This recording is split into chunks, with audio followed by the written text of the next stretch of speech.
நிறங்களும் மொழிகளும் ஆயிரம் இருந்தும் மனங்களில் பாரத தாயே, வடக்கே விரிந்த தேசாபிமானம் தெற்கில் குமரியில் ஒலிக்கும்.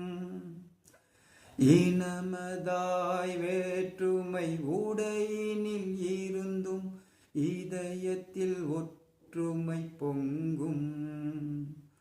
உலகினில் எத்திசை அலைந்தும் இறுதியில் இந்தியர் நாமே.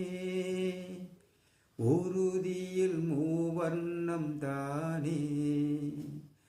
நிறமோ மொழியோ எதுவாயிருந்தும் நிரந்தரம் பாரத தாயே. வாழ்க வாழ்க வாழ்க என்றென்றும் நம் பாரத தாய் வாழ்க. வாழ்க வாழ்க வாழ்க என்றென்றும் நம் பாரத தாய் வாழ்க. ஜெய் ஹிந்த்.